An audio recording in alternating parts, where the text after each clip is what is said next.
اللهم صل على محمد وآل محمد.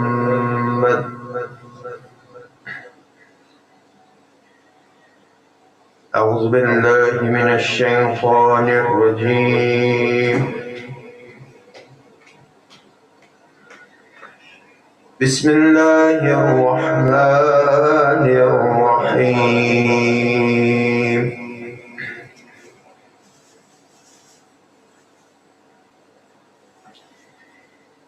هل أتى على الإنسان حين من الدهر لم يكن شيئا مذكورا.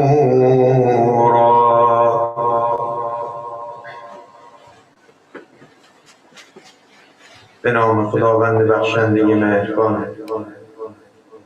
آیا بر انسان روزگارانی نگذشت که چیزی لایق ذکر هیچ نبود؟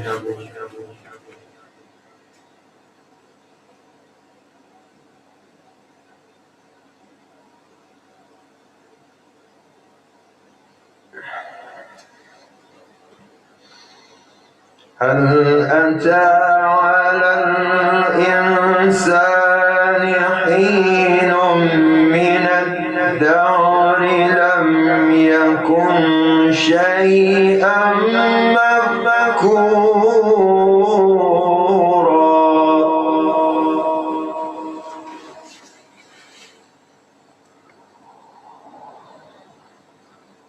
إنا خلقنا الإنسان من نطفة أمشاج نبتليه فجعلناه سميعا بصيرا.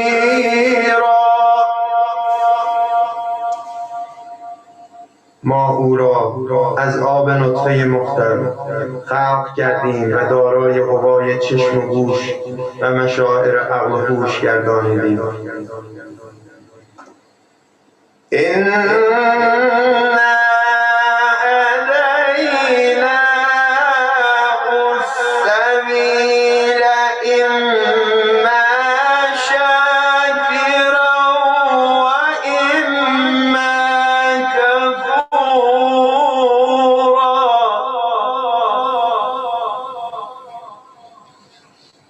ما به حقیقت راه حق و باطل را به انسان نمودیم، حال خواهد هدایت پذیرد و شکر این نعمت گوید و خواهد آن نعمت را کند.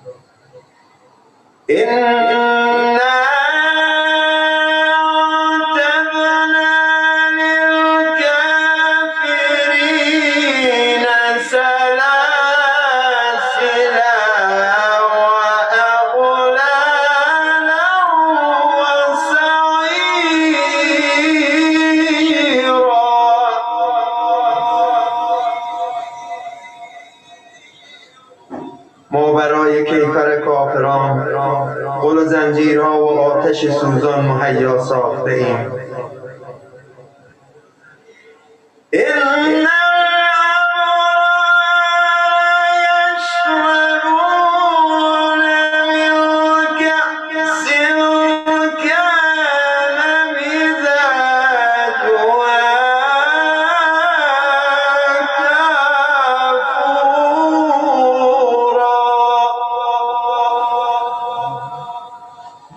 و نیکوکاران عالم در بهشت از شرابی نوشند که طبعش کافور است. عینا یشرب بها عباد الله یفجرونها تفجیرا.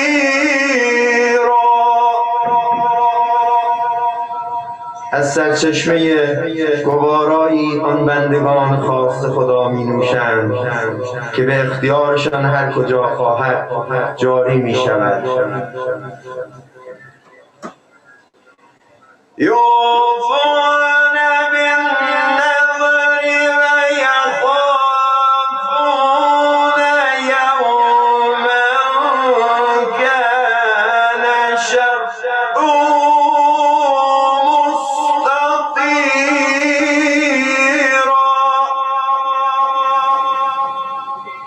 که آن بندگان نیکو به عهد و نذر خود وفا می کنند و از قهر خدا در روزی که شر و سختیش همه اهل محشر را فرا گیرد می ترسند.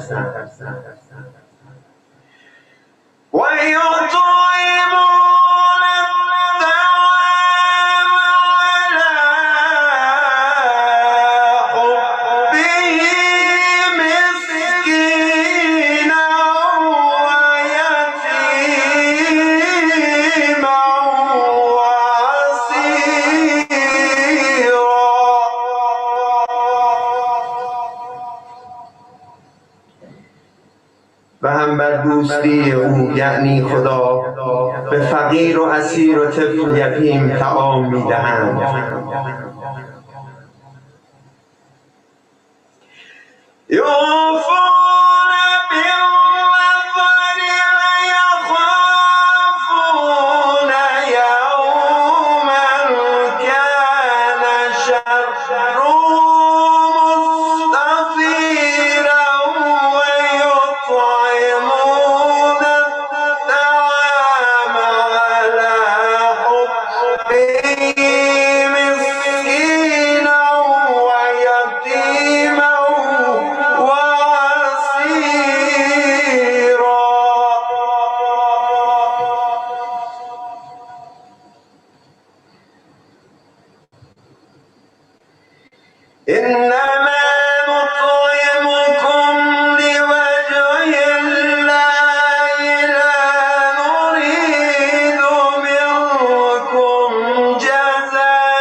و میگویند ما فقط برای رضای خدا به شما طعام می‌دهیم و از شما هیچ پاداش و سپاسی هم نمی‌طلبیم. انما نطعمكم لوجه الله لا نريد منكم جزاء ولا شكورا.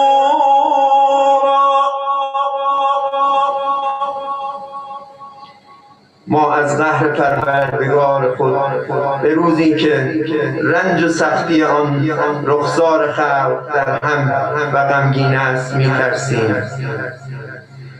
انا نخاف من ربنا یوما عبوسا قمطريرا.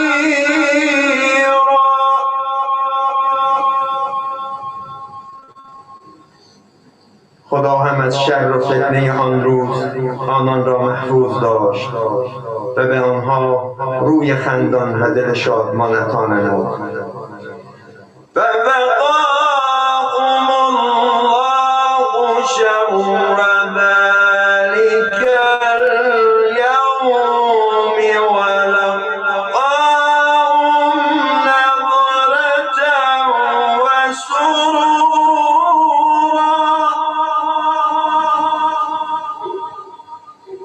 و پاداش آن صبر کامل، شأن باغ بهشت و لباس حریر بهشتی لطف فرمود. و جزاهم بما صبروا جنة و حریرا.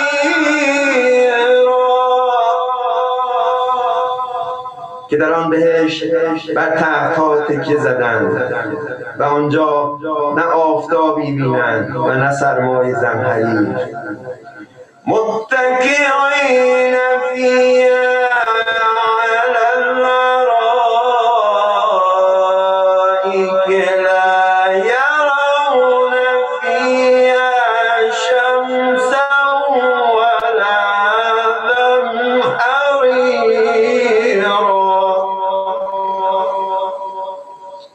و سایه درختان بهشتی بر سر آنها و میوه‌هایش در دسترس به اختیار آنهاست. و دانیة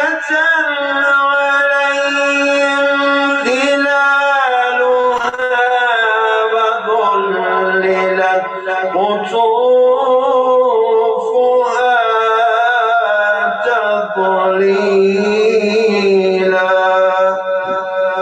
صدق الله العلي العظيم. اللهم صل على محمد وآل محمد وعجل فرجهم.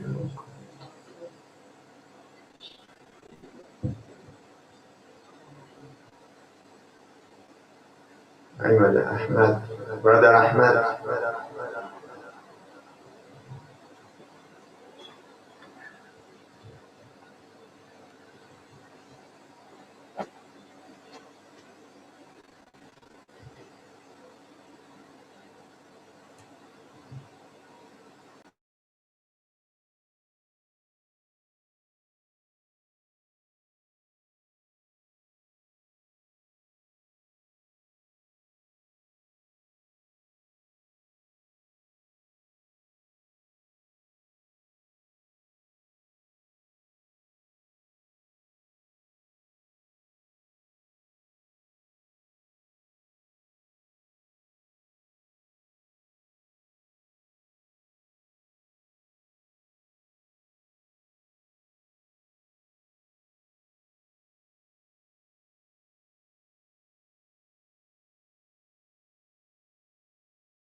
بسم الله الرحمن الرحيم. اللهم صل على محمد وآل محمد. السلام عليك يا أبا عبد الله، السلام عليك يا ابن رسول الله، السلام عليك يا ابن أمير المؤمنين وابن سيد الوصيين، السلام عليك يا ابن فاطمة سيدتي نساء العالمين، السلام عليك يا ثار الله وابن ثأره والوتر الموتور، السلام عليك وعلى الأرواح التي حلت بفنائك، عليكم مني جميعا سلام الله أبدا ما بقيت وبقي الليل والنهار. يا أبا عبد الله، يا أبا عبد الله، لقد عظمت الرزية وجلت وعظمت المصيبة بك علينا وعلى جميع أهل الإسلام، وجلت وعظمت مصيبتك في السماوات على جميع أهل السماوات، فلعن الله أمة أسست أساس الظلم والجور عليكم أهل البيت، ولعن الله أمة دفعتكم عن مقامكم وأزالتكم عن مراتبكم التي رتبكم الله فيها، ولعن الله أمة قتلتكم، ولعن الله الممهدين لهم بالتمكين من قتالكم.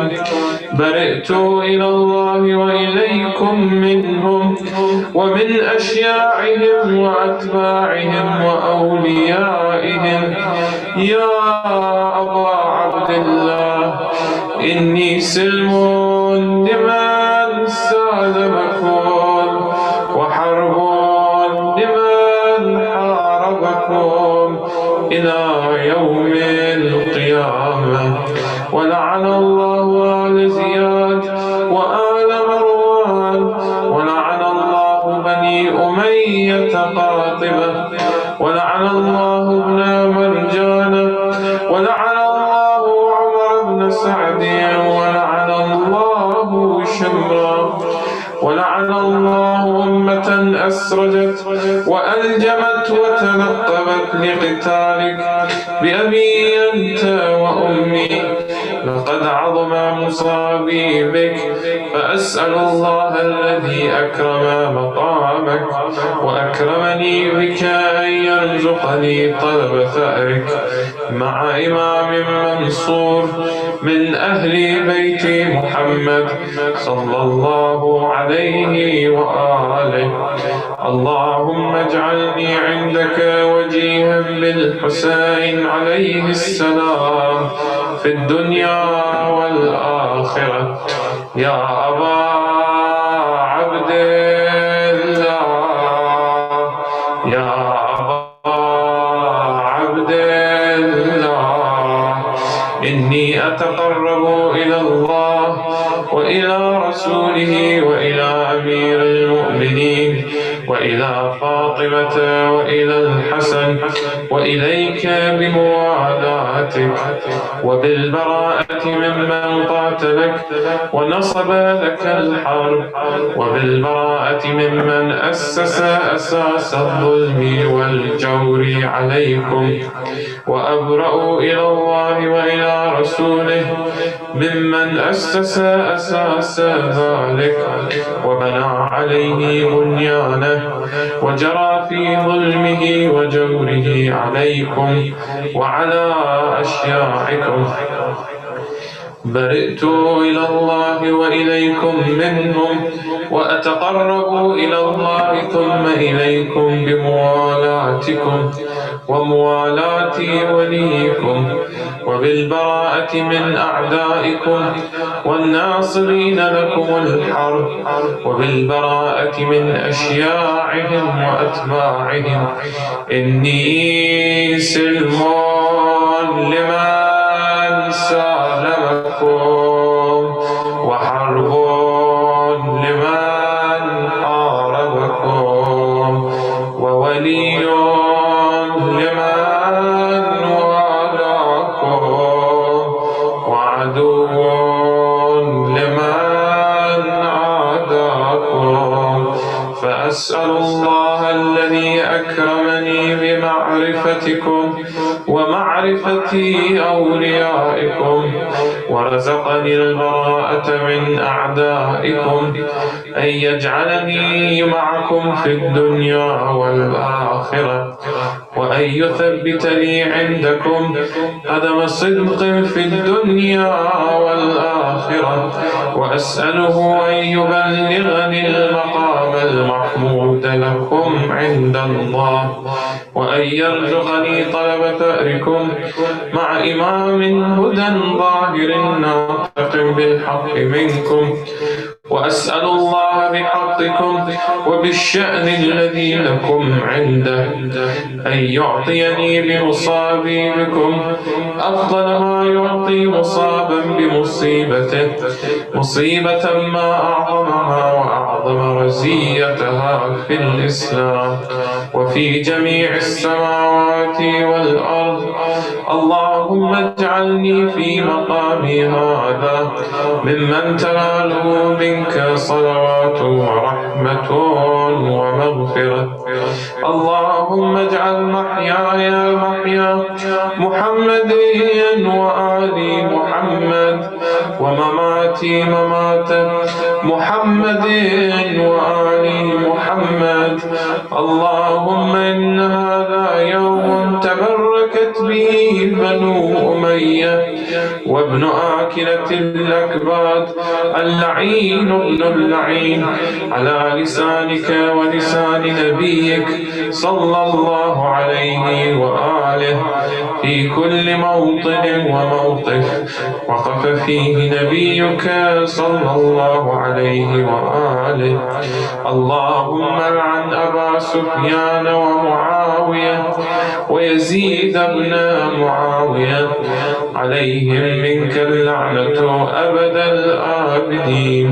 وهذا يوم فرحت به آل زياد وآل مروان بقتلهم الحسين صلوات الله عليه. اللهم فضاعف عليهم اللعنة منك والعذاب. اللهم إني أتقرب إليك في هذا اليوم وفي موقفي هذا وأيام حياتي بالبراءة منهم واللعنة عليهم وبالموالاة لنبيك وآل نبيك عليه وعليهم السلام. اللهم لعن أول ظالم ظلم حق محمد وآل محمد وآخر تابع له على ذلك. اللهم لعن العصابة التي جاهدت الحسين وشايعت وبايعت وتابعت على قتله. اللهم لعنهم جميعا. يتمرد. السلام عليك يا أبا عبد الله وعلى الأرواح التي حلت بفنائك. عليك مني سلام الله أبدا ما بقيت وبقي الليل والنهار، ولا جعله الله آخر العهد مني لزيارتكم. السلام على الحسين وعلى علي بن الحسين وعلى أولاد الحسين وعلى أصحاب الحسين 100 مرة. اللهم خص أنت أول ظالم باللعن مني وابدأ به أولا، ثم العن الثاني والثالث والرابع. اللهم العن يزيد خامسا، والعن عبيد الله بن زياد وابن مرجان وعمر بن سعد وشمرا وآل أبي سفيان وآل زياد وآل مروان إلى يوم القيامة.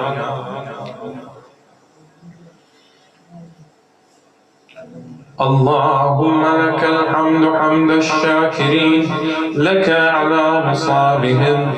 الحمد لله على عظيم رزيتي. اللهم ارزقني شفاعة الحسين يوم الورود، وثبت لي قدم صدق عندك مع الحسين وأصحاب الحسين الذين بذلوا مهجهم دون الحسين عليه السلام. وصل اللهم على محمد وآله الطيبين الطاهرين.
If I could invite Brother Muhammad to deliver the speech with a loud salawat al Muhammad or Muhammad.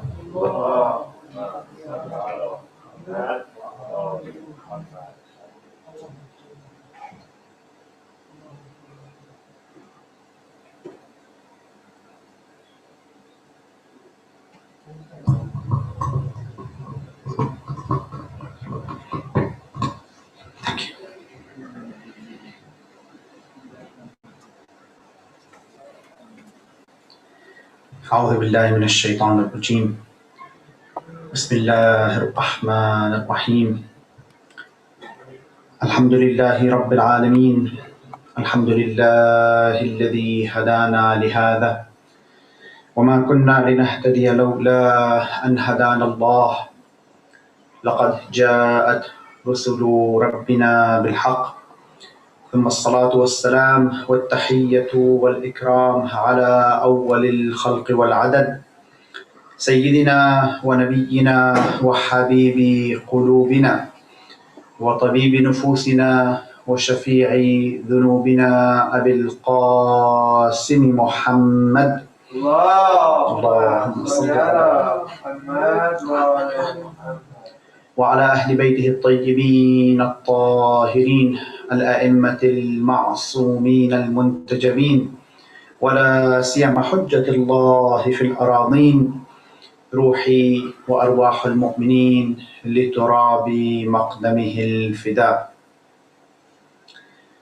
When it comes to Islam, we find that Islam has given value to women like no other religion.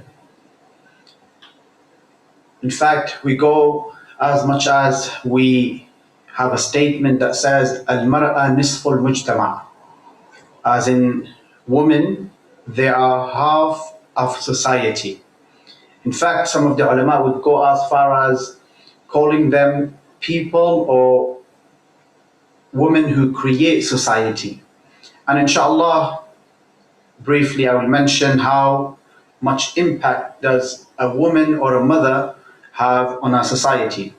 Few examples from the past, starting from the best of women, Sayyidah Khadija alayhi salam, whom Allah praises in the Quran by saying to the Prophet in Surah Al-Duha, وَوَجَدَكَ عَائِلًا فَأَغْنَى, and He found you poor, He made you rich. Who did Allah make rich? The Prophet through Sayyidah Khadija alayhi salam. وَوَجَدَكَ يَتِيمًا فَآوَى, and He found you an orphan and He took care of you through Abu Talib alayhi salam. So speaking of Sayyidah Khadija alayhi salam, we find that she was one of the wealthiest, if not the wealthiest woman or businesswoman at that time. And there were many people who were owed money. They owed money to Sayyidah Khadija alayhi salam because she was one of the very good businesswomen back then. But at the time when she got married to the Prophet sallallahu alaihi wasallam, and then the sacrifices that she had to make as a wife, as a mother to Sayyidah Fatima alayhi salam, the history or Islam notes it up until today. She is an example, very good mother, very good wife, so much so, speaking of her wealth, at the time of her death, she has given so much in the name of Allah, in the name of Islam, that she did not have a shroud or a kafan to cover her. That's how much she had given to Islam as a lady. The second lady in Islam, if we speak about, is Sayyidatu Nisa al-Alameen, Fatima, the daughter of Khadija alayhi salam. She as a daughter, she as a wife, as a mother, she stood out as a leader of women from Adam alayhi salam until the end, or as we call her, Sayyidatu Nisa al-Alameen. Again, as an example, she was the best daughter. No daughter could be compared to her. No wife could be compared to Sayyidah Fatima alayhi salam, and the sacrifices she has made for her husband as well as her imam. When the right was taken by those people, the first one to stand against them, or the first one to stand for her imam of time, was Sayyidah Fatima alayhi salam. She stood up against them and she spoke out.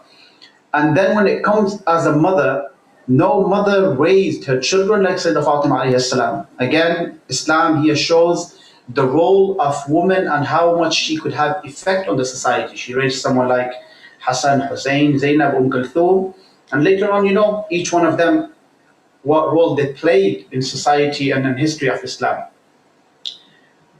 If we speak of the other lady, which Islam reveals a lot as well, Sayyidah Zainab, the daughter of Fatima, the daughter of Khadija, she played the biggest role after Karbala. And if it wasn't for Sayyidina alayhi salam, we would not have what we have today.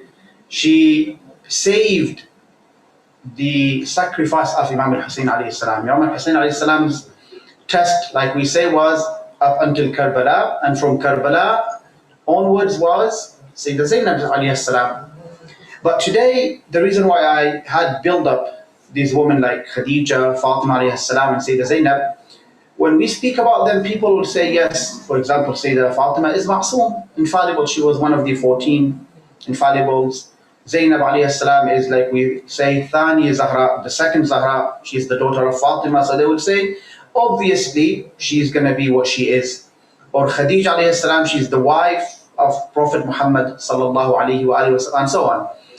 But when it comes to Ummol Banin, through whom we are mentioning these days, is the martyrdom of Ummol Banin, we find that this lady has given to Islam and to her imams of time like no other lady did.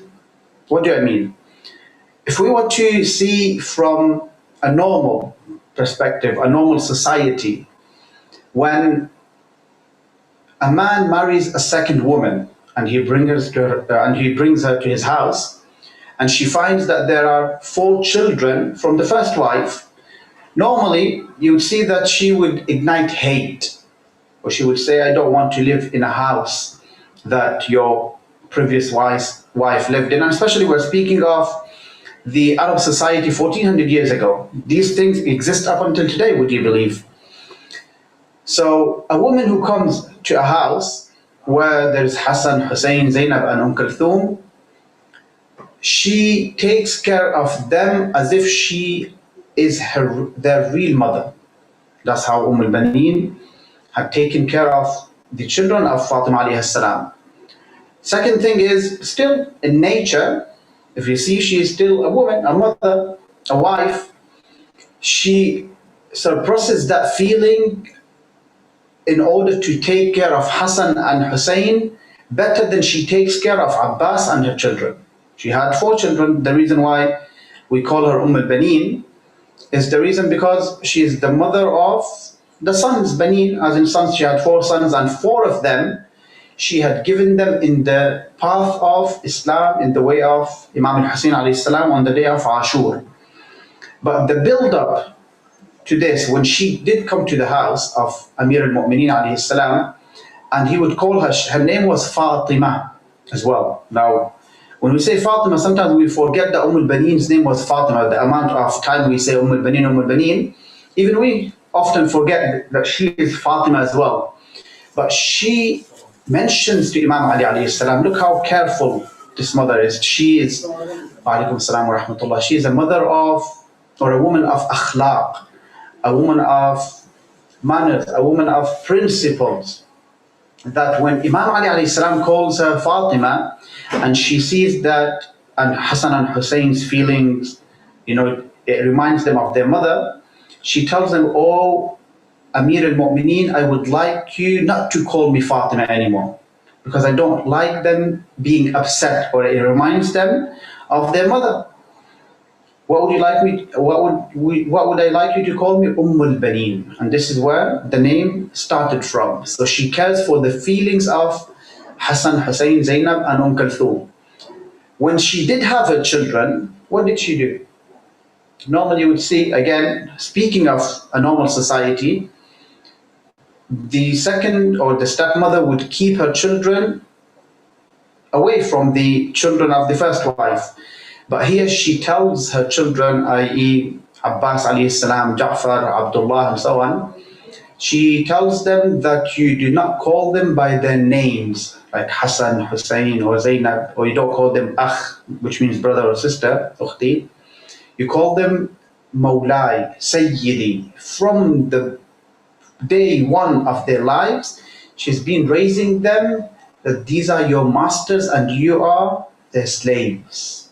This is how she has raised Abbas. Abbas, after all, alayhi salam, he was not Abbas in Karbala for no reason. It's a mother like Banin that raised Abbas, a mother like Banin raised Ja'far, raised Abdullah, and so on, that they did not hesitate to give their souls for Abu Abdullah Hussein. That even before they had left Medina, she said, I would not like you to be alive.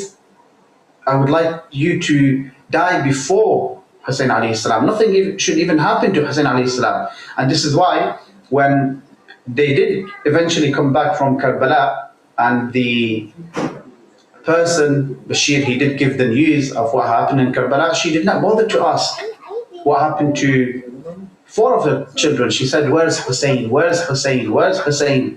So much so, even when she was shocked at the news of Abu Fadl Abbas martyrdom, she still cared about Hussein alayhi salam. This is an example. And now you would find people that would tell you, look, you guys have 14 Ma'sumin, you have Karbala, you have so many examples that you can read about, or you can have majalis about. Why do you mention Banin as well? Why do you bring other examples as well? One is that the more we mention good people, the better the society becomes. Like I mentioned at the beginning, when we speak of Ma'sumin, people will say they are Ma'sumin, they are infallible. Allah has kept them away from sinning, forgetting, doing mistakes, and so on. But when you mention people like Banin, she lived in a normal society. She was not Ma'sum. Yet she has given all her life, devoted all her life from day one. She entered the house of Fatima alayhi salam until the end. She was the servant of Ahlul Bayt alayhi salam. She did not care about her own desire as a mother. In fact, she gave, a mother normally, what does she do? She sacrifices herself for her children. But here we find that she gave her children for the children of Fatima alayhi salam. So this is an example for women. Until the Day of Judgment, we should mention this, and this is one of the reasons we mention Banin in our majalis, or year by year we keep her name alive. Other example or other teachings, what we learn, especially our sisters and our mothers, from Banin alayhi salam, is that she was a devotee wife. A wife that raised her children in a way that they became names in Islam. For example, and at the beginning of the lecture when I mentioned al-mar'a nisful mujtama, women, they are half of society.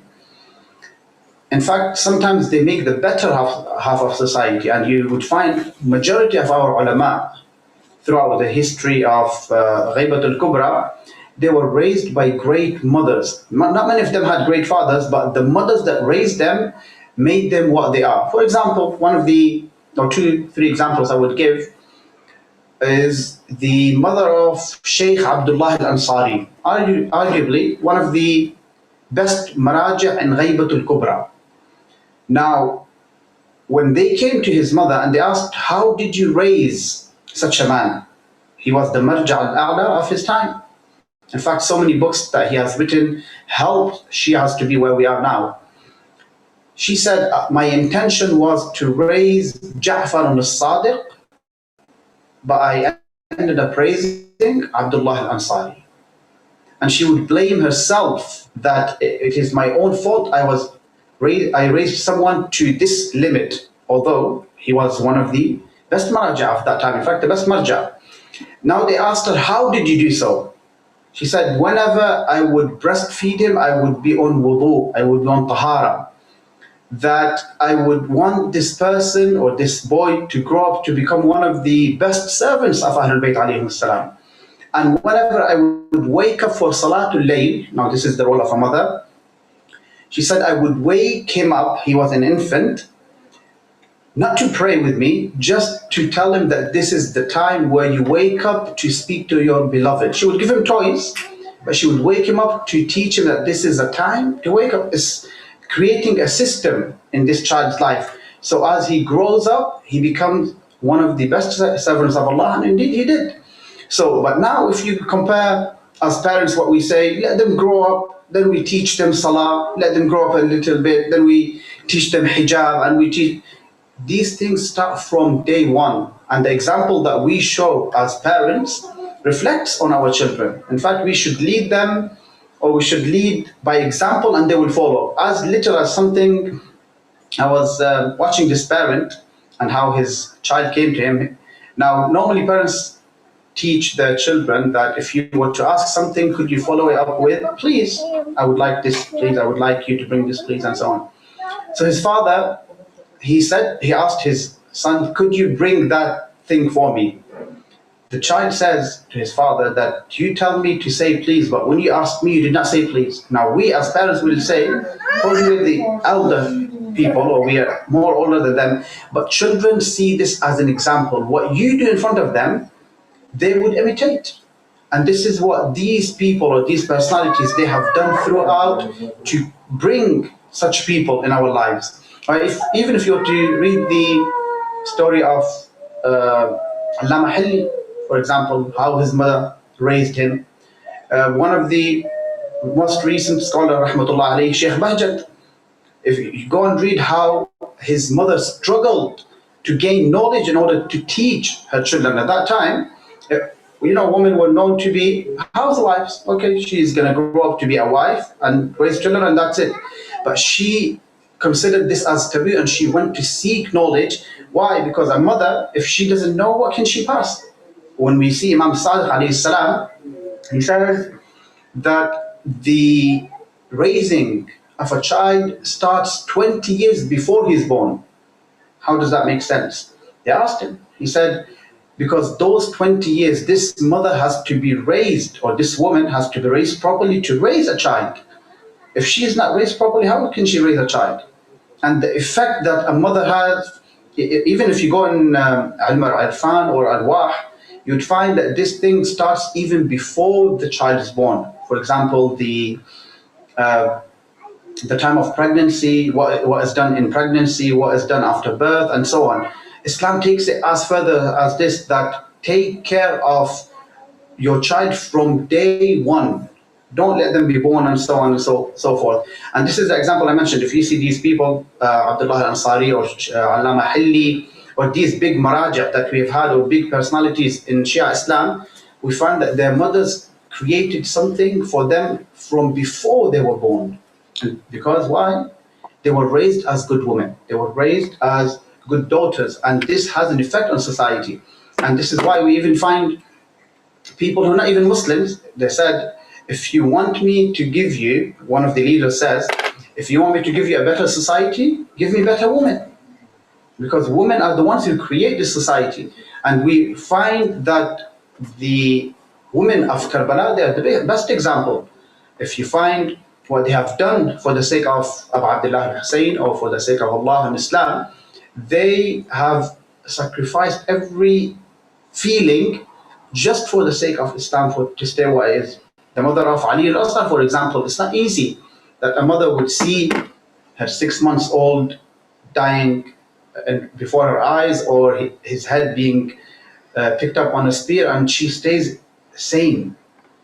But this is the amount or the length they went to, that, for the name of Abu Abdullah Hussein, for the name of Allah, for the name of Islam, we are willing to give sacrifices. And Ummol Banin is the mother example, or the prime example of this. In fact, and I end with this, Ummol Banin, when we say, like for example, we have Bab al-Hawa'ij, Imam al-Kadhim, or Ali al-Asghar, or Abbas alayhi salam, one of Allah's Bab al-Hawa'ij, or one of his Bab al-Rahmah is Ummol Banin. If you want something, go worldwide, Iraq, Pakistan, Iran, people go to Allah through Ummol Banin alayhi salam. That's the level that she has accomplished in her life with Amir al-Mu'mineen alayhi salam and the Ahlul Bayt, that she has become an example for people to go through her to Allah. One of the ulama says, a person comes to him, he says, I want a way to Allah. Could you please give me a way that I can reach Allah? He says to him, the best way to reach Allah, or the shortest way, the quickest way to reach Allah, is that you go through the door of Abu Abdullah al-Hussein. And the quickest way to reach Abu Abdullah is through Abu al-Fadl and Banin alayhi salam. وصلى الله على سيدنا محمد وعلى أهل بيته الطيبين الطاهرين. اللهم صل على محمد وآل محمد.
اللهم صل على محمد وآل محمد.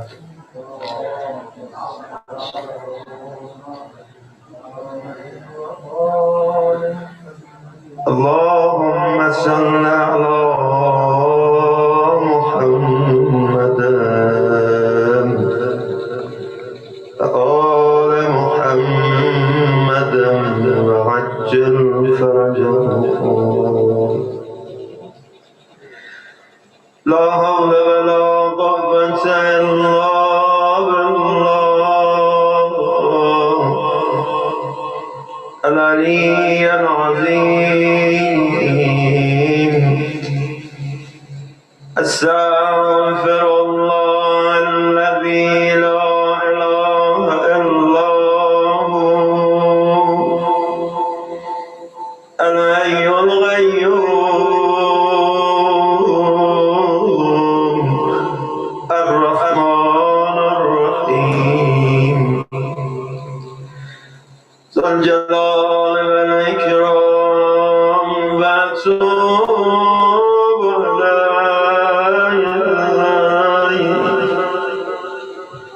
من جميع ظلمي وجرمي وإسرافي على نفسي وأتوب إليه. حسبنا الله ونعم الوكيل نعم المولى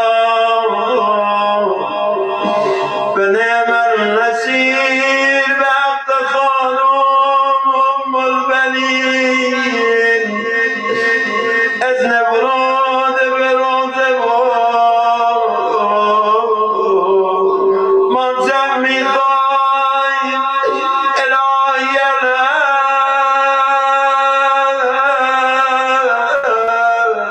بحق خانم أم البنين الهی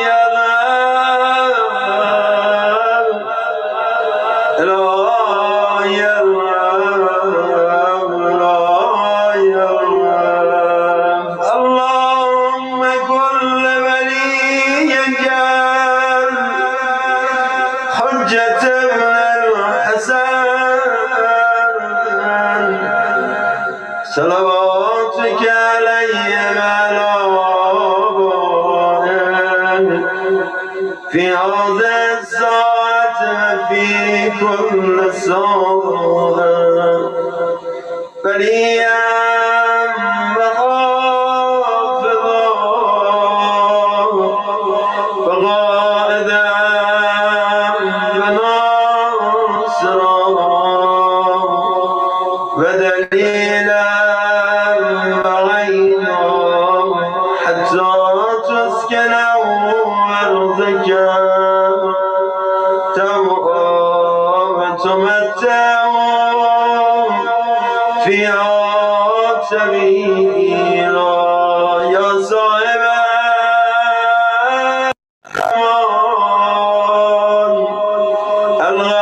الغوث والأمان الغوث والأمان ای به بنین تو درود همه فاطمه یا فاطمه یا فاطمه بانوی دین مظهر عشق و وفات ام بنین مادر صدق با صفا باغ گل یاس سلام علیک مادر عباس سلام علیک همین اول مجلس سلام بدید باغ گل یاد سلام علیک مادر عباس سلام علیک سفره جود و کرمت با حسین اذن دخول حرمت یا حسین اذن دخول حرمت یا حسین فاطمه دوم حیدر شدی مادر یک ماه حسین اختر شدی ماه تو از ماه فلک خوبتر پیش علی از همه محبوبتر ستارگانت همه خورشید نور چشم بد از جمالشان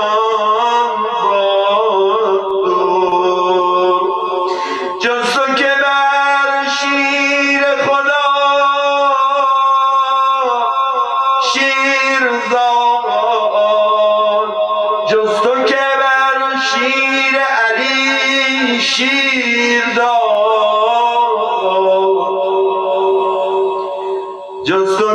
جز تو که در کرب و بلای حسین چار پسر کرده فدای حسین ای به علی پس از وفات بتول همچو خدیجه در سرای رسول تو گفته ای ای گل باغ عفاف با پسر فاطمه شام زفاف که همه جا چشم و چراغ همه منم کنیز مادرت فاطمه بچه ها رو جمع کرد گفت من نمیتونم جای مادرتون رو پر کنم من کنیز شما هستم وقتی میخواست وارد خانه امیرالمومنین بشه گفت همه عقب بایستید همراهان این عروس عقب ایستادن خانم اومد جلوی در گفت بچه های فاطمه رو بگیر بیان جلوی در یه عده از بنانون گفتن غرور رو ببین میگه بچه ها بیان به استقبالم اما دیدن زینبین اومدن جلوی در تا پای زینب رسید به آستانه در البنین افتاد روی زمین. ای وای ای وای، گفت زینب جان من نیومدم برای شما مادری کنم، من مگه میتونم جای خالی مادر حتی یه لحظش رو پر کنم؟ من اومدم کنیز شما بچه ها باشم، کنیزی اومدم بکنم، کنیزی من رو قبول میکنید یا نه؟ اما همون لحظات اول که دم در ایستاده بود دیدن حسنین نیومدن، گفت بچه‌ام حسن و حسین کجا هستن؟ گفتن بیمارن، تو بستر بیماری هستن. حسن که مریض میشد حسینم مریض میشد، حسین که بیمار میشد حسنم بیمار میشد. دوتا برادر با هم مریض شدن، تو بستر افتادن. امال بنین اومد شروع کرد دور بستر چرخیدن. حق دارید مریض بگید، مادر ندارید بمیرم براتون. دیگه یه کنیز اومده دورتون داره میچرخه، نمیذاره شما بیمار بشید. تو بانوی بیت ولی گشته ای، دور حسین ابن علی گشته ای، خانم امول ببین تا که در آن بیت مقرب شدی از دل و جان عاشق زینب شدی.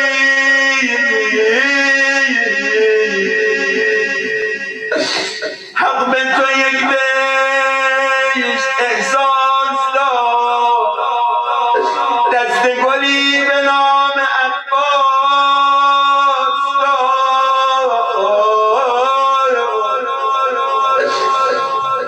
در بغلت بود گل یاس تو،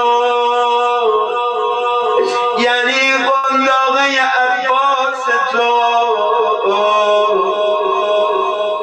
بود چو خورشید رخش منجلی،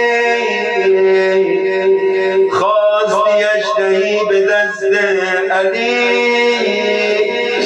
مشام تو شنید گوی حسین، چشم تو افتاد به روی حسین، فدایی خون خدا خواندیش، دور سر حسین گرداندیش. آره آره، قنداقی عباس رو روی سر حسین گردوندی خانوم جان. ای ثمر دل گل احساس من، ساقی اهل بیت عباس من، شنیدن دست تو از تن زدن آقا جانم، به فرق تو عمود آهن زدن. آخ بریم کربلا یا ابا عبدالله الحسین، شنیدم تا تند ازم گسست، پشت حسین ابن علی هم شکست.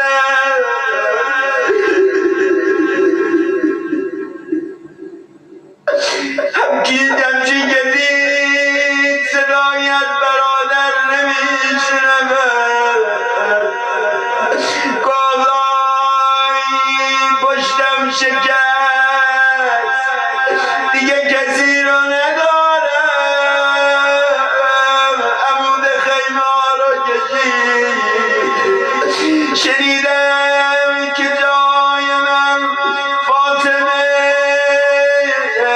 به دیدنت آمده در القمه شنیدم شعله به خشمت زدن شنیدم تیر به چشمت زدن آقا جانم شنیدم سکینه بیتاب بود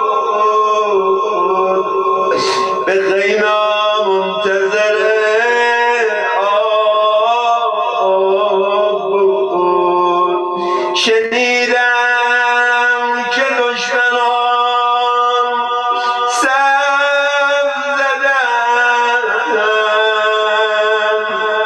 کنار جزمه بی سرت کف زدم خدا لعنت جمجمه شنیدم که شد ز شمشیر تیز پیکر تو چو برگ گل ریز ریز گریه کنم روز و شب این نور عین بر تو نبر که در عزای حسین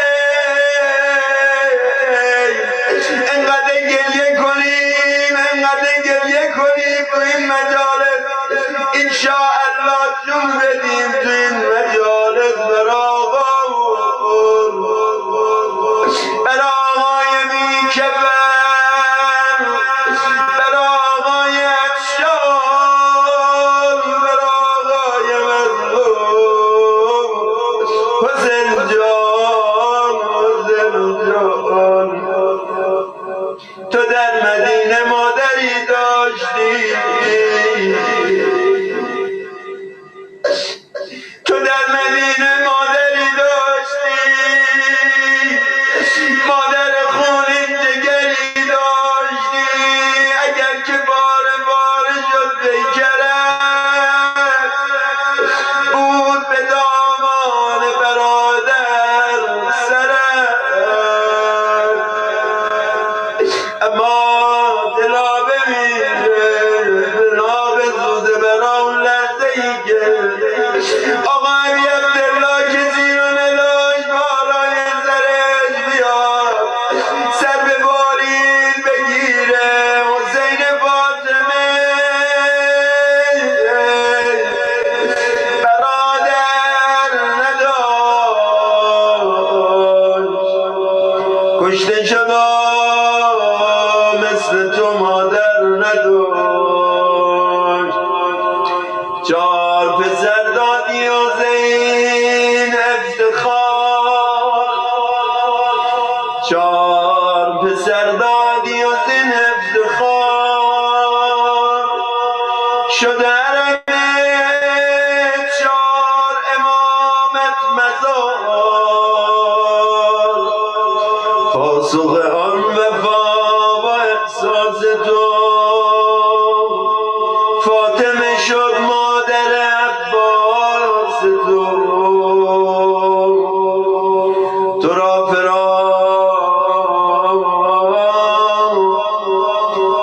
را فراغش شد ناز کش داغ حسین و داغ عباس کش گریه تو به جز عبادت نبود وفات تو غیر شهادت نبود خانم جان جز غم و اندوه فقانت نبود حیف که آن چار جوانت نبود تا که بگرین برایت همه فاطمه یا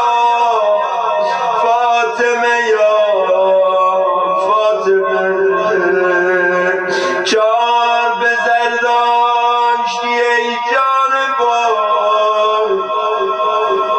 رفت غریبان تنت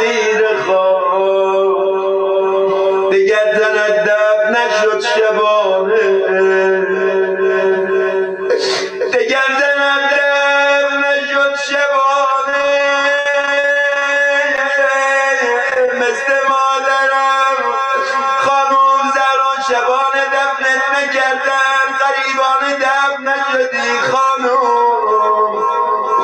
تنت نداشت جای تازیانه، بر در بیت شو، بر در بیت تو شرارت نشو، بر گل روی تو خسارت نشو، ضربه به بازو نزد هیچ کرد، رنگت بلود نزد هیچ کرد.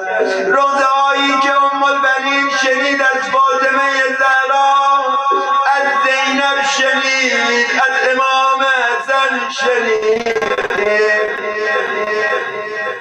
تصور کنین خانم دو زانو مؤدب می نشست میگفت حسن جان پسرم روزه فاطمه رو بخون برا بمیرم. مادر میگفتن به ام البنین، گفت مادر جان یه چیزی بهت بگم تا حالا نگفتم، بریم مدینه. آی آی آی یه چیزی بهت بگم هیچکی ندیده، کشت از داغ کوچه فرسوده، بس که اون روزه ها را شمرده، یکی یکی روزه رو براش میخوندن. فاطمه تر از اون ما ندیدیم، بارها از غم کوچه مرده.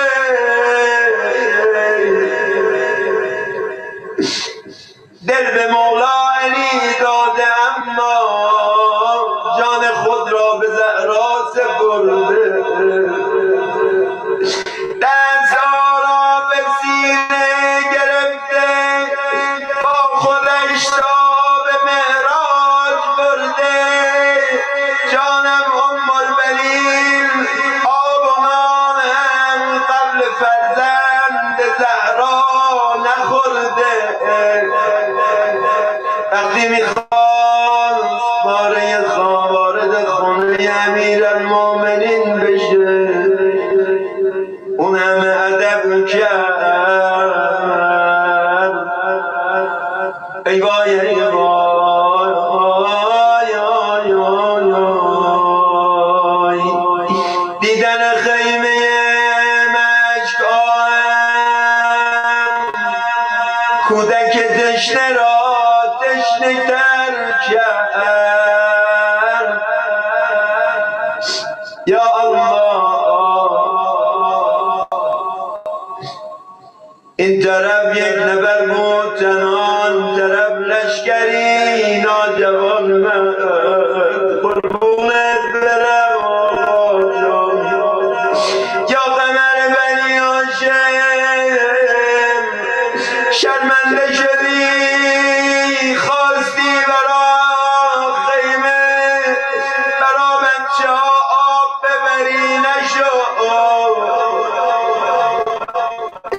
یا قمر بنی هاشم، یا قمر بنی هاشم، صلی الله علیک یا ابا عبدالله، یا سیدنا المظلوم، یا سیدنا العطشان، یا ابا عبدالله. هر جای مجلس هستی از هویدای دلت صدا بزن 3 مرتبه، یا حسین، یا حسین، یا حسین. یا ام عباس، یا ام البنین، یا ام عباس، یا ام البنین، یا ام عباس، یا ام البنین، یا ام عباس. عباس یا ام البنین یا ام عباس یا ام البنین یا ام عباس یا ام البنین یا ام عباس یا ام البنین یا ام عباس یا ام البنین یا ام عباس یا ام البنین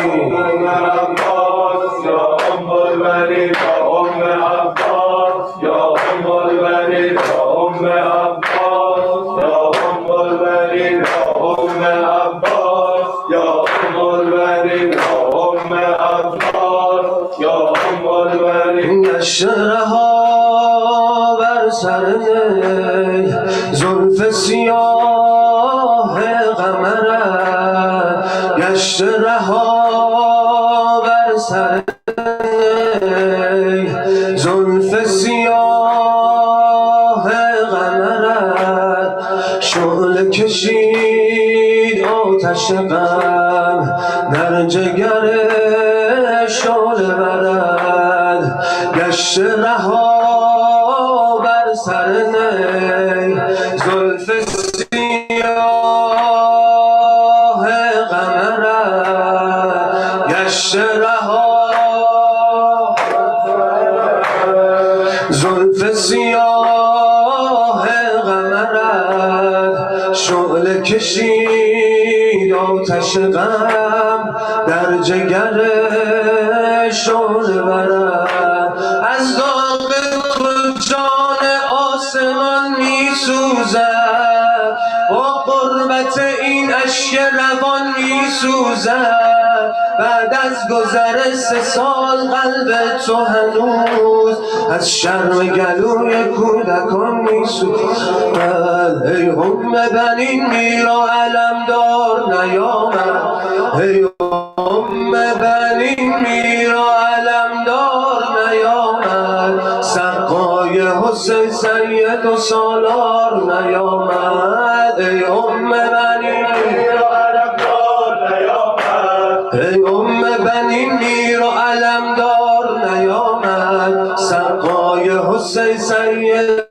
و سالار نیامد ای ام بنین میرا علمدار نیامد ای ام بنین میرا علمدار نیامد سقای حسین سید و سالار نیامد از اثر ناله تو گشته کمان قامت سر از اثر ناله تو گشته کمان قامت سر روزه بخوان روزه بخوان بر سر این صورت قلب تا هل هل در لشکر کفار افتاد پیش تن او شاه به اصرار افتاد دست حرم خون خدا را بستن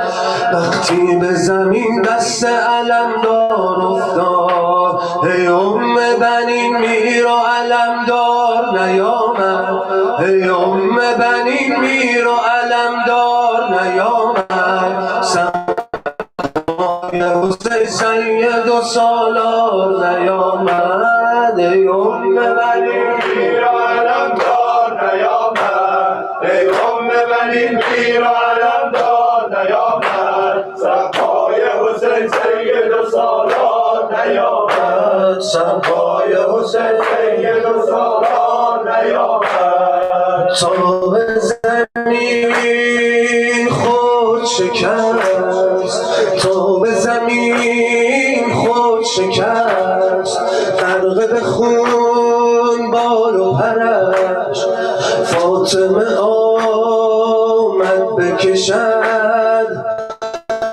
دست نوازش به سرش فاطمه آمد بکشد دست نوازش بر سینه داغ دشت افتاده علم جاری شده خون جگر از چشم حرم، هرچند که علقمه نبودی اما زهرا عوض تو ناله میزد پسرم، زهرا عوض تو ناله میزد پسرم.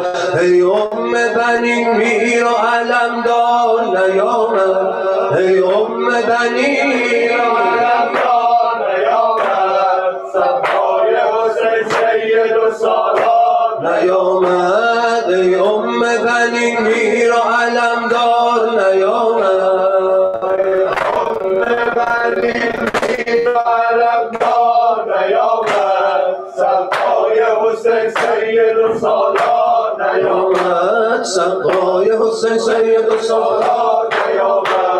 گشت رها بر سر زلف سیاه قمر، شعله کشید آتش غم در جگر شعله برد. از داغ تو جان آسمان می سوزد، با قربت این اشک روان می سوزد. بعد از گذر 3 سال قلب تو هنوز از شرم گلوی کودکان می سوزد. ای ام بنین میر و علمدار نیامد، ام بنین میر و علمدار نیامد، صفای حسین سید و سالار نیامد، صفای حسین سید و سالار نیامد. یا عباس جیب مای مسکینه، یا عباس جیب مای مسکینه، یا عباس جیب مای مسکینه، یا عباس جیب مای مسکینه. عباس ابن الحیدر، عباس ابن الحیدر، عباس ابن الحیدر، عباس ابن الحیدر. ای به فدای روی ماهت یا صاحب اللوا، ای به فدای روی ماهت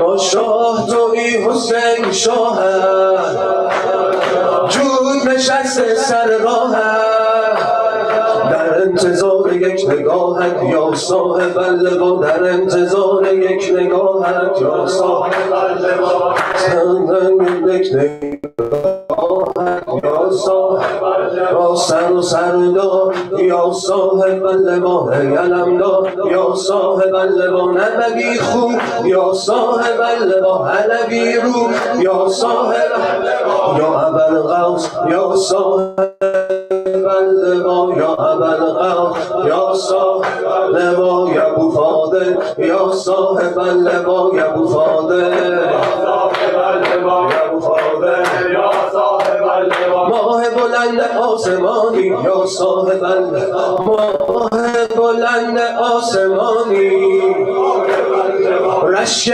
اساطیر جهانی، قبلگه پیر و جوانی، مصدر فیض عارفانی، مأمنی و امن و امانی، صاحب زمانی یا صاحب هموی صاحب زمانی، دل و دلبر یا صاحب اللوا، سر و سرور یا صاحب اللوا، سر لشکر یا صاحب اللوا، گل حیدر یا صاحب اللوا، گل حیدر، یا ابوفاضل یا صاحب اللوا، یا ابوفاضل یا صاحب اللوا، یا ابوفاضل یا صاحب اللوا، یا صاحب اللوا. سیر صعود کائناتی یا صاحب اللوا، سیر صعود کائناتی یا صاحب اللوا، باب حوائج و نجاتی، مقصد میل ممکناتی، چشمه فیض و معجزاتی،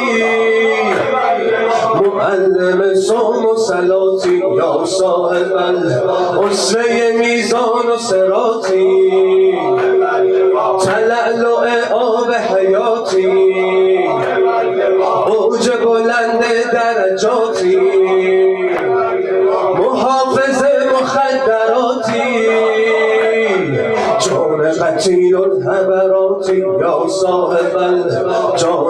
قتیل الحبراتی یا ملکوتی یا صاحب اللوا جبروتی یا صاحب اللوا چه امیری یا صاحب اللوا چه امیری چه وزیری چه وزیری یا صاحب اللوا یا بفاده یا صاحب اللوا یا بفاده یا صاحب اللوا یا بفاده یا صاحب هر که دارد هوس کرب و بلا بسم الله حسین حسین حسین حسین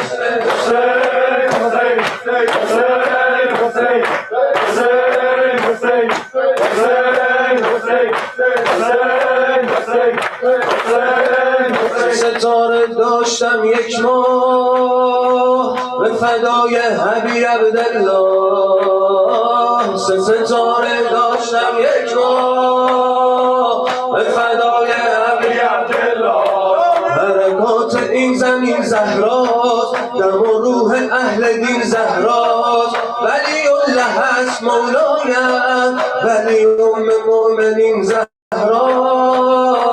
پسرم اگر که چون ماه هست ماه آفرین زهراست ستاره داشتم یک ماه به فدای حبیب عبدالله ستاره داشتم یک ماه به فدای حبیب عبدالله پسرم که خیلی آقا بود چشماش شبیه دریا بود شرفش به نوکریش بود و شب و روز فکر مولا بود سر سفرش آسمون مهمون روزی خودش با زهرا بود ستاره داشتم یک ماه به فدای حبیب عبدالله ستاره داشتم یک ماه به فدای حبیب عبدالله ستاره داشتم یک ماه به فدای حبیب عبدالله پسرم امید مادر بود عموی علی اصغر بود سایه سار قاسمم بود و پا به پای علی اکبر بود برای غروب عاشورا همه آرزوی خواهر بود ستاره داشتم یک ماه به فدای حبیب عبدالله ستاره داشتم یک ماه به فدای حبیب عبدالله پسرم شیر دلاور بود ساقی و امیر لشکر بود پسر فاتح خیبر بود با همه جهان برابر بود برا بچه های زهرا هم برادر نبود نوکر بود ستاره داشتم یک ماه به فدای حبیب عبدالله ستاره داشتم یک ماه به فدای حبیب عبدالله ابا عبدالله ابا عبدالله ابا عبدالله ابا عبدالله ابا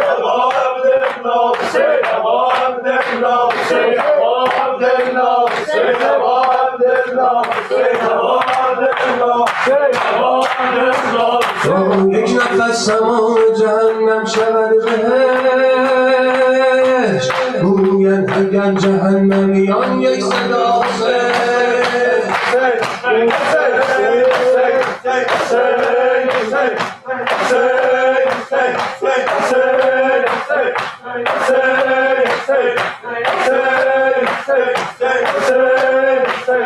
یه عالم گریه روزه بدهکارم تو خونش زخمات دست بر نمیدارم تو خونش زخمات دست بر نمیدارم یه عالم گریه به روزه بدهکارم تو خونش زخمات دست بر نمیدارم تا خونش زخما دست بر نمیدارم. بذار که حالا من نوکر شما باشم، لحظه مرگم رو خاک کربلا باشم، لحظه مرگم رو خاک کربلا باشم. بده که پیش تو روی سرم سفید نشه، بده که نوکره بمیره و شهید نشه. من اصلا اومدم برات شهید بشم، تو قلب مادر عزیز بشم. ردم نکنی، تردم نکنی، ردم نکنی، تردم نکنی. عزیزم حسین، عزیزم، عزیزم، عزیزم حسین، عزیزم، عزیزم، عزیزم حسین، عزیزم حسین، عزیزم، عزیزم، عزیزم حسین، عزیزم، عزیزم، عزیزم حسین. نه این که دست تو باشد، نه این که دست من است. حسین گفتن ما از عنایت حسن است. حسن، حسن، حسن، حسن، حسن،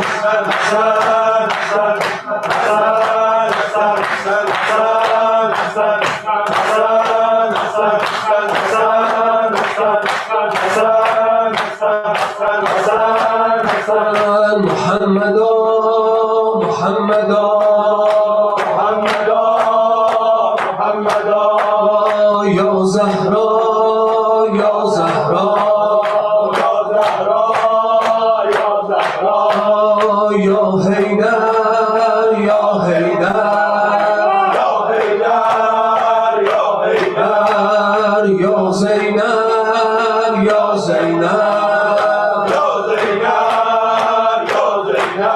نبي عربي ورسول مدني وأخيه أسد الله مسمى علي، وبزهراء بتول وبأم ولدتها وبسرطيه وشبليه هما نجل زكي، وبسجاد وبالباقر والصادق حق، وبموسى وعلي وتقي الملك، وبذي العسكر والحجة قائم البهاء، الذي يزبر بالسيف بحكم أزلي بمحمد وعلي، بمحمد وعلي. اللهم عجل لوليك الفرج، اللهم عجل لوليك الفرج، اللهم عجل لوليك الفرج، أين الطالب بدم المقتول بكربلاء، الطالب بدم المقتول بكربلاء. آقا بیا، آقا بیا، آقا بیا، الطالب بدم المقتول بكربلاء. يا ابن الهيدر يا ابن الزهراء بیا بیا، الطالب بدم المقتول بكربلاء. مولا بیا، مولا بیا، مولا بیا، الطالب بدم المقتول بكربلاء. أين الطالب بدم المقتول به کربلا ظالم و به دم المقتول به کربلا یا حجت ابن الحسن عجل علی ظهوره یا حجت ابن الحسن عجل علی ظهوره یا حجت ابن الحسن عجل علی ظهوره افتخار تمامی ایل است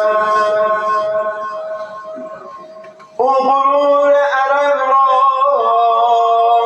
دلیل است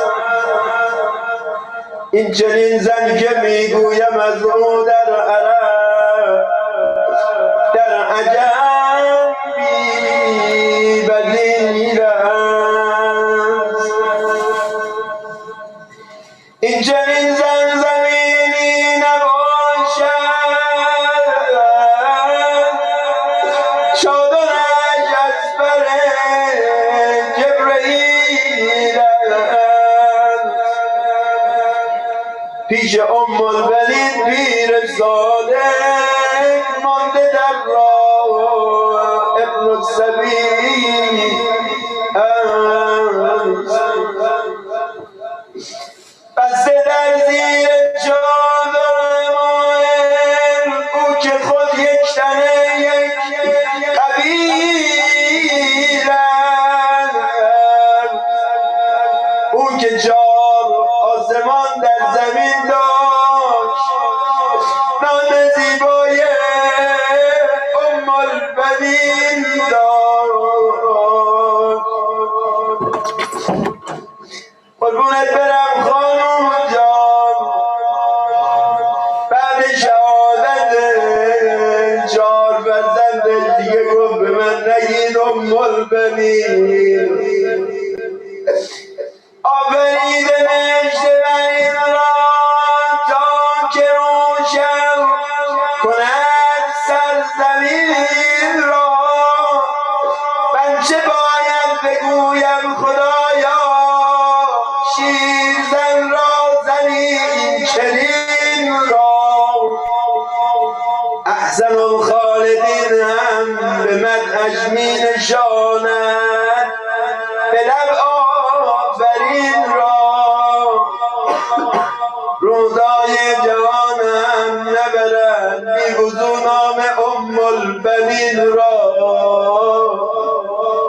4 دفعه چه زیبا نشانده در رکاب حسینی نگین را نام ام البنین شد خلاصه در شجاعت صلابت حماسه گشته از باب کوچه فرسرده آخر مجلس یادی کنیم از همه گذشتگان همه مادرها فیض ببرن مادر این اخیر انشاءالله همشون مهمان باشن سر سفره خانم فاطمه زهرا ام البنین تا سایه مادر روی سر دست قدر این نعمت رو نمیدونی اما وقتی که ترکت میکنه و دست از این دنیا بریده میشه تازه میفهمی چه نعمتی را از دست دادی مادر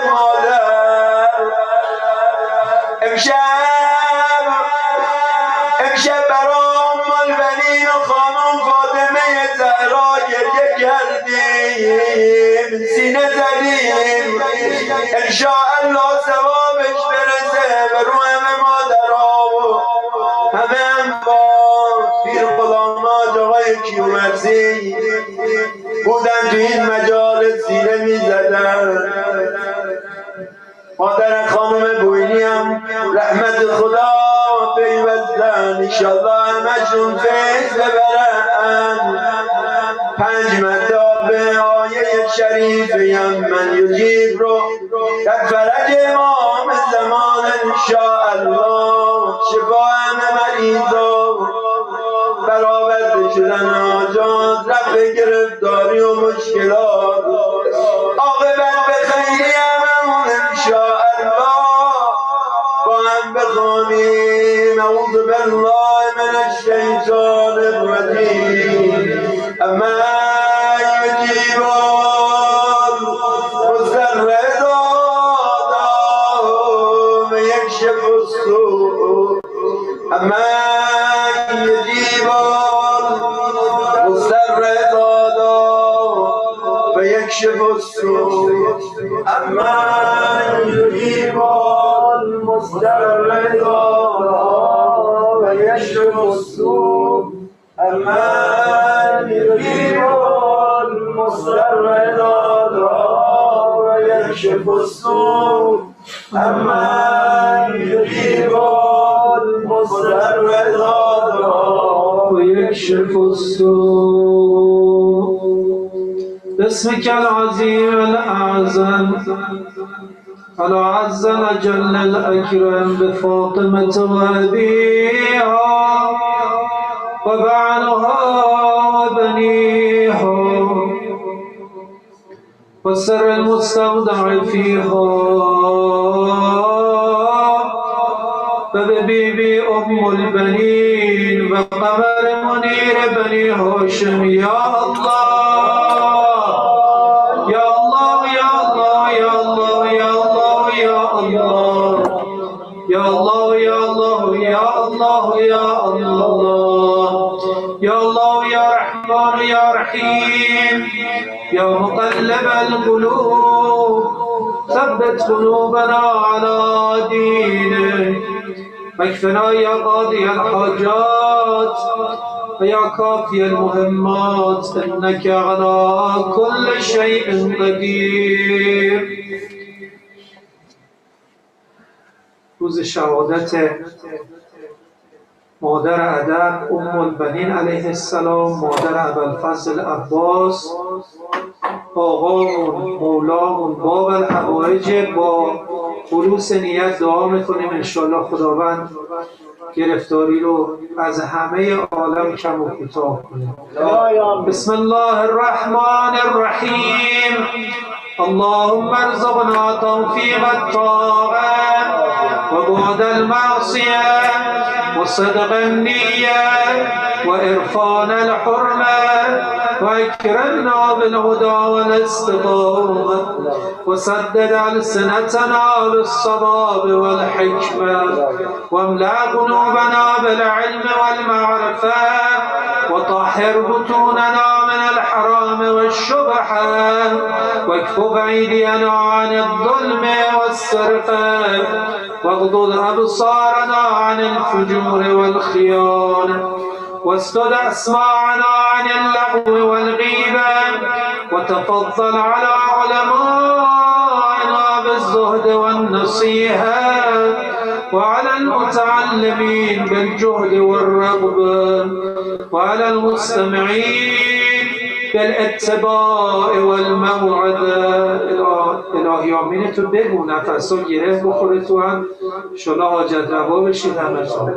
و علی مرضى المسلمین بالشفاء والراحة و علی موتاهم بالرحمة والرحمة و علی مشایخنا بالوقار والسكينة وعلى الشباب بالإنابة والتوبة وعلى النساء بالحياء والعفة وعلى الأغنياء بالتواضع والسعة وعلى الفقراء بالصبر والقناعة وعلى الغزاة بالنصر والغلبة وعلى الأسراء بالخلاص والراحة وعلى الأمراء بالعدل والشفقة وعلى الرعية بالإنصاف وحسن السيرة وبارك للحجاج والزبار في الزاد والنفقة واقض ما أوجبت عليهم من الحج والعمرة بفضلك ورحمتك يا أرحم الراحمين. اللهم عجل لوليك الفرج والعافية والناس واجعلنا من خير أعوانه وأنصاره وشيعته والمستجهدين بين يديه. شادی روح شهدا، امام شهدا، اموات، گذشتگان جمع حاضر، به ویژه مادر حاج خانم بوینی که امروز رحمت خدا رفتن و چه توفیقی داشتن در روز شهادت بیبی ام البنین علیه السلام. انشاءالله که خداوند محشورشون کنه و حضرت ام البنین خدا صبر بده به خانوادهشون. مادر حاج محمد آقا که زحمت روزه رو کشیدن، حاج آقای مجیدی، حاج آقای کیومرثی، همه انباط گذشتگانمون رو یاد کنیم و برای شادی روح شهدای مدافع حرم که هممون مدیونشون هستیم، اگر امنیت و آسایشی هست، به حسن و به زحمت این شهدا و به از خودگذشتگی اونهاست، همه رو مهمان کنیم. رحم الله من قرأ الفاتحه و الاخلاص قبله الصلوات. اللهم صل على محمد و آل محمد و عجل فرجهم.